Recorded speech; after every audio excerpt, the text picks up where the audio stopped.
Local programming on KRWG made possible in part by viewers like you. Thank you.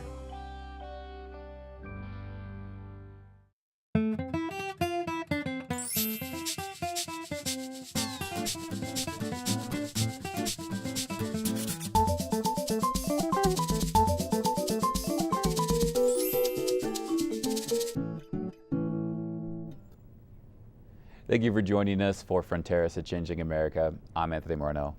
Today we feature an author and MD who recently wrote a book about the history of a local hospice care facility. Dr. Terry Meyer joins us to talk about his book, Safe Passage, The History of Mesilla Valley Hospice, Las Cruces, New Mexico. Dr. Meyer, thank you so much for joining us. Thank you for having me. I'd like to start off, could you give us a little history behind Mesilla Valley Hospice and how it came about? Well, as far as the United States goes, the program goes back to about the mid-70s, where the first hospice in the United States was established, the Hospice of Connecticut, by a Dr. Florence Wald, who was the dean of the nursing school at Yale University.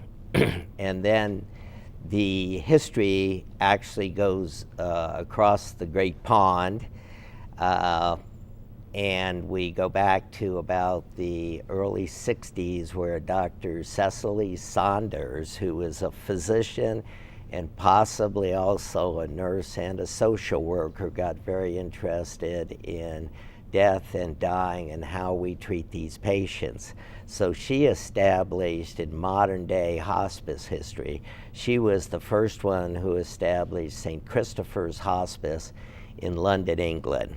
And it took about 10 or 15 years for the information and the philosophy to disseminate here to the United States. Well, what was care like when it got towards the end of one's life? What could you share with us? What it was like before hospice? What people could expect, or what was the norm? Well, I think the challenge is that we have so much wonderful medical technology. We have respirators, we have dialysis machines, we have all kinds of wonderful medical technology that can keep you alive almost indefinitely, but perhaps with very little quality of life. And this became evident in the 70s.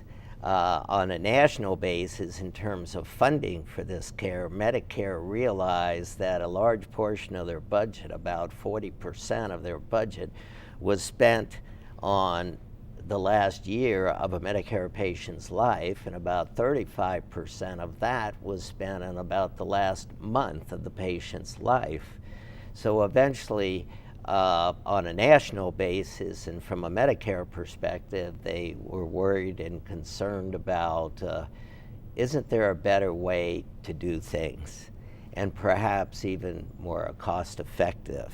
And then in the late 70s, they established what they called demonstration projects, about 26 demonstration projects throughout the nation, which aimed more towards what we now call palliative care, symptom management, rather than curative care, which all this medical technology is aimed for. We have to come to acknowledge at some time the patient can no longer be cured, and we need to provide adequately relief of pain and relief of any other symptoms the patient might have. So the hospice program and palliative care in general is aimed at relieving symptoms, whether it be pain, nausea, vomiting, diarrhea, constipation, severe itching, multiple symptoms a patient might experience. The hospice programs are aimed at relieving those symptoms.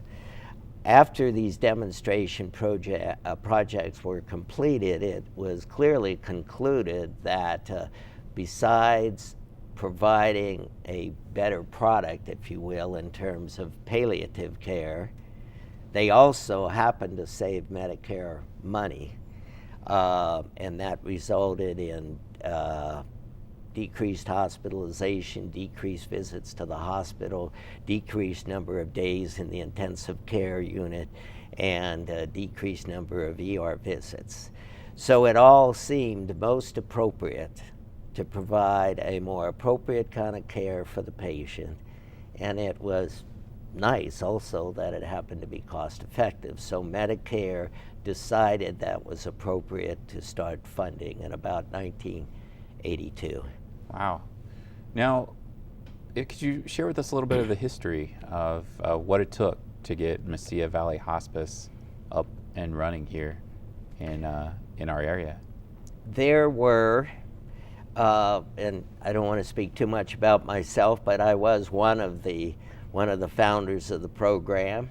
I had really, just a year or two prior to that time, had the experience of taking care of my dad here in Las Cruces, doing what I could, but it was a very tough situation. He had what you call end-stage chronic obstructive pulmonary disease, emphysema, and a long list of symptoms and problems that I, along with home health agencies and his doctor, did as best we could, but it just didn't seem adequate.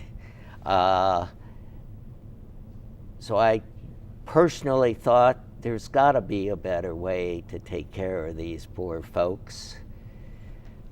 I went to a meeting that the dean of the nursing school at the time, Esther Sherrod, Here at New Mexico State University? At New Mexico State University, put an advertisement in the paper, come and listen to what hospice care is all about. There were a couple people who were from Albuquerque Hospice who came down and introduced us to the topic of the holistic approach to the care of the dying patient, that is providing for the psychological, social, spiritual, as well as physical needs of the patient in a caring and compassionate way, and preserving their dignity. Well, that sounded like just what my poor dad really needed and didn't get, because there was no such thing here around in Las Cruces. There were, so Esther Sherrod, the dean of the School of Nursing at the time, was involved, and Irene Franco, she also got her RN from New Mexico State University. Dr. Don Combs, who was a psychologist with Southwestern Mental Health Clinic at the time, and Lila Roberts Embry, who was very committed to health care. She was a very smart businesswoman, and she established, or had already established, coordinated care here in Las Cruces, which provided for private custodial type care for the patient in their home. So we all got together and just really the old-fashioned brainstorming. What can we come up with? What can we do? We missed being a demonstration project. We didn't have any money, but can't we do something? And at the same time, the nurses particularly already knew of cases of patients who were dying in the city, and they were very anxious to do what they could right then, even though we really didn't have any money and we weren't even incorporated. What year was this? We started that. What year was this? This was starting in 1980 or 1981. And those nurses, Irene Franco and Esther Sherrod, and soon thereafter, Wanda Bullock, who was another wonderful committed nurse. They donated their time. They would go out to see these patients at their home. If the patient didn't have a doctor, I would be their doctor. And so we had our old-fashioned team of doctors and nurses sort of just going out, doing home visits, doing what we could. There was also a medical oncologist here at the time, Dr. Michael Shaw, who was from England. So he really already understood hospice. And when he had done everything possibly and reasonably that he could from an oncologist, that is a cancer specialist, viewpoint, he would say, Terry, you want to take care of the patient and provide the primary care? And I took over, and then the volunteer nurses helped too. So it was quite a grassroots, no money, just doing what we thought was right for the patient, and ultimately, hopefully, would be right for the community. So at the time when you were just starting, this was all volunteer work from yourself and the nurses? Yes. Okay. Wow, that's something that I think a lot of people, to listen to that and to hear that, that's to have something when you're trying to start something. It may be kind of surprising to folks nowadays, but back then I'm wondering, how was the response from the community when you were trying to work on your outreach and let people know that you were doing this? Well, if you really back up this equation, back to now the early 1980s, which is 35 years ago, people really weren't familiar at all with this concept of, you might say, allowing the patient to die.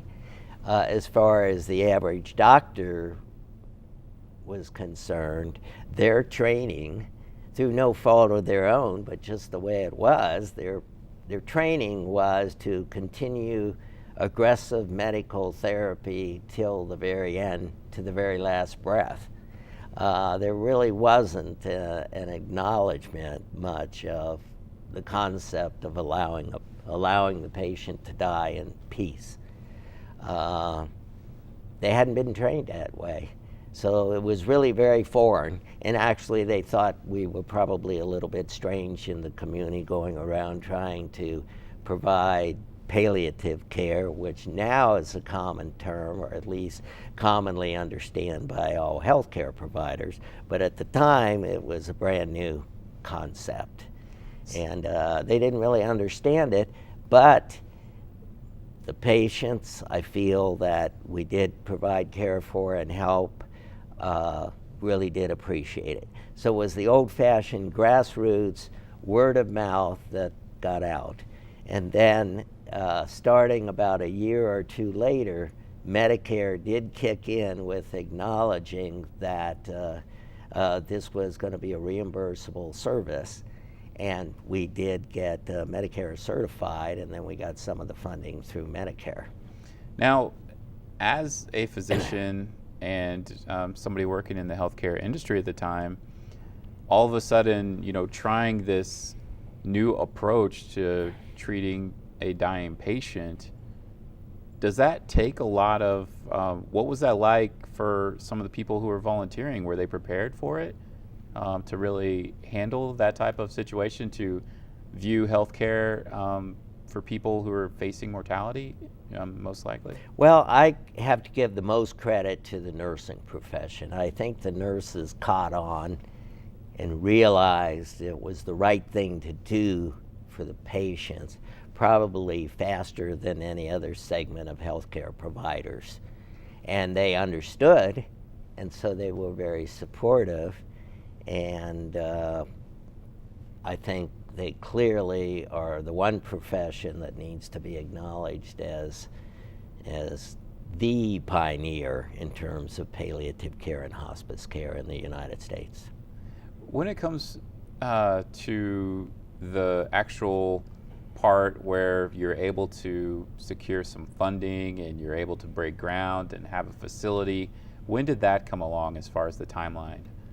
Well, it was really a long struggle because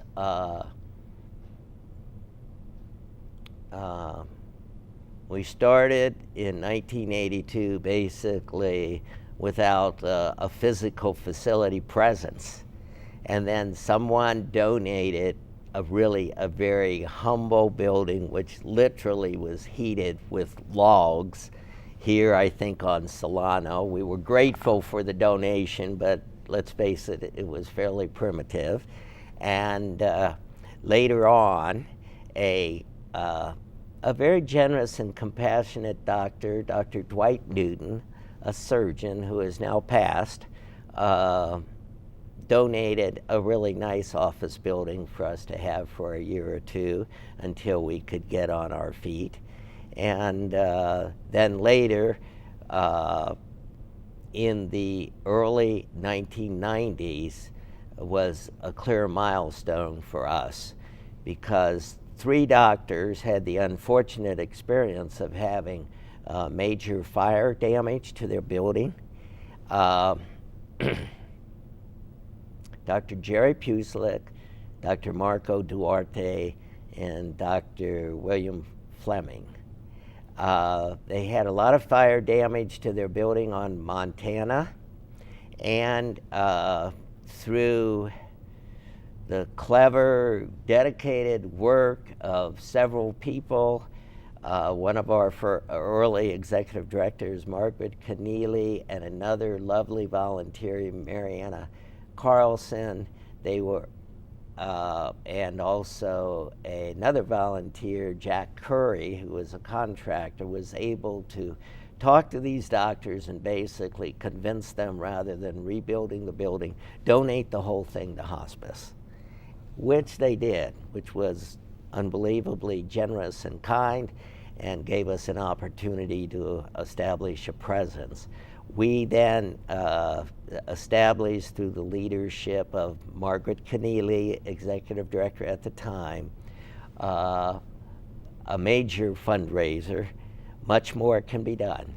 And we were able to raise about $1.5 million and renovate the damaged administrative part of the building and add on the first wing of what we now call La Posada, which is the inpatient facility for the hospice patients. And I might add, and we continue to be the only what we call freestanding facility in the whole state of New Mexico. So we were very grateful to that. That gave us a real physical presence and allowed us to progress quite a bit further. So that slowly allowed for 15 inpatient hospital beds and administrative space, and the population of the patients needing this service continued to increase, such that in about 2003 it was decided to add a second wing to La Posada, as well as a non-denominational chapel, and improve the kitchen so it was really an official institutional proper kitchen for the patients we served. And actually they built a second building that was to accommodate the personnel providing home care. All of this was done mostly through private contributions. The second fundraiser came about from 2006 to 2009, and we were able to generate about $6.5 million to provide this lovely facility for the community. Wow. And now we have a beautiful campus which sits on 6 acres of land in a perfect location for the patients. So is there I'd like to talk a little bit about the services of what Mesilla Valley Hospice offers to folks. Could you share with us about what's available to folks in the community with Mesilla Valley Hospice? Yes, and the when you talk about hospice patients, terminally ill patients, limited life expectancy, you're talking about kind of a Medicare required idea of life expectancy of 6 months or less, although clearly patients can be recertified and still stay eligible if they live beyond 6 months. But the focus is providing regular physician services. We also have pharmacy services.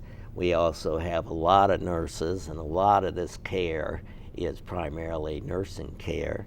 And we have certified nurses aides.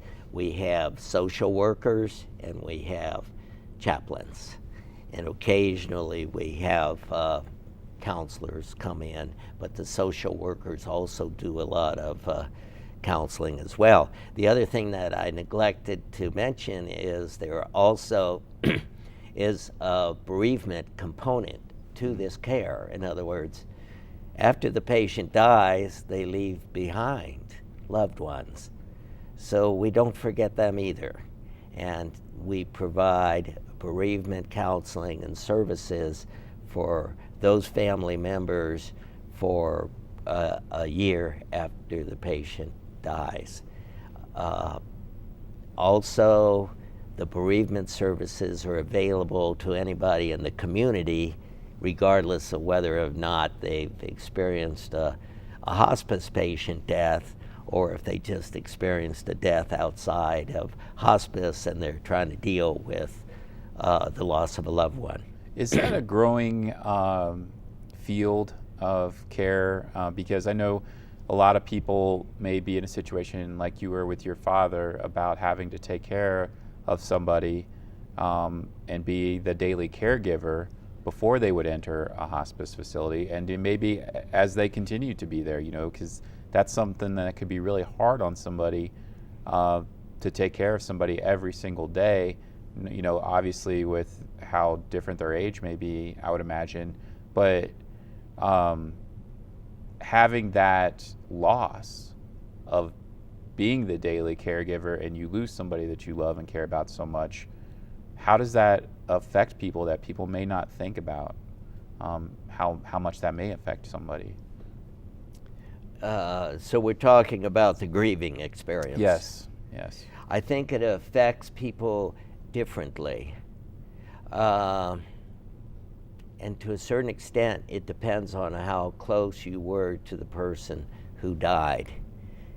If you had a close contact with them and you saw them over a period of years or months deteriorate and finally die, and you had the opportunity to talk and communicate and share with them all your concerns, and the patient vice versa could share with you whatever their thoughts were, I think the grieving can be a little bit less painful in a shorter period. In other words, you've had your say, you feel comfortable with the situation. People commonly and sometimes the most difficulty that the healthcare providers have with is the out-of-town son or daughter who really hasn't talked to mom or dad for years, or not bothered much, or called them at Christmas or Easter or whatever, and now they see the patient is dying and they're the ones who want to deny the death because they haven't had any opportunity to see mom and dad deteriorate and shrink and just Oh yeah, I bet that could be. They come in and their last images of mom and dad, well, here they were vibrant and whatever, so why can't you do anything more, doctor?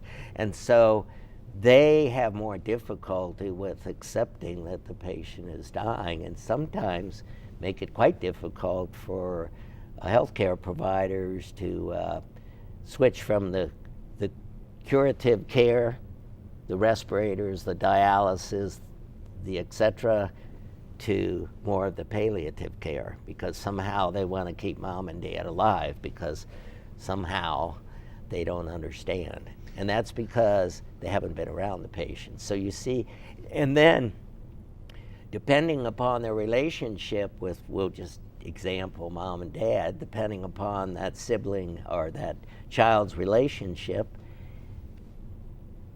will clearly impact their bereavement. If they've had difficulties and things are not settled and done and come to a peaceful conclusion about whatever difficult areas there might have been, their grieving process will be prolonged.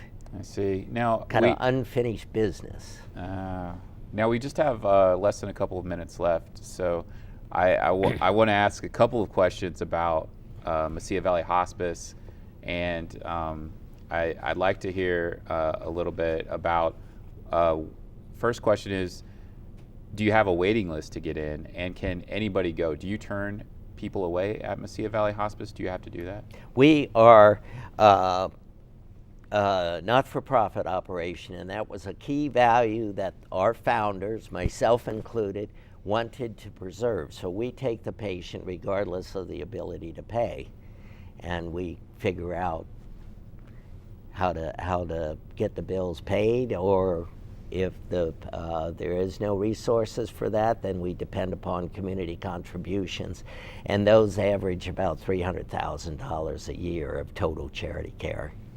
Okay. Do you turn people? I mean, no, we don't, You and don't that's a key distinction between a for-profit hospice, which basically would not be accepting a non-paying patient.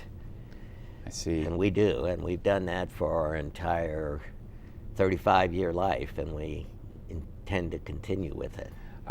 We have less than a minute left. I'd like to hear a little bit about the book, and it must have been pretty emotional for you to write this book, and because there's so many people that took to really make this happen.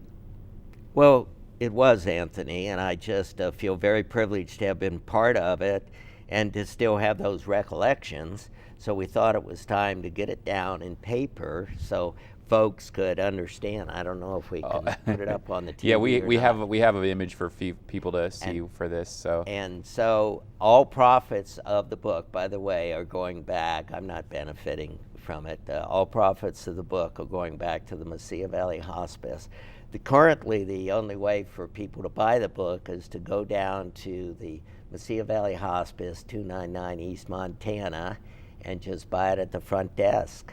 Okay. Or the hospice has an emporium on Water Street, which an individual can purchase the book too. All right. Unfortunately, we're out of time. I feel like I could talk to you for another program, and we could cover so much. Okay. But thank you so much for being with us. Well, thank you very much.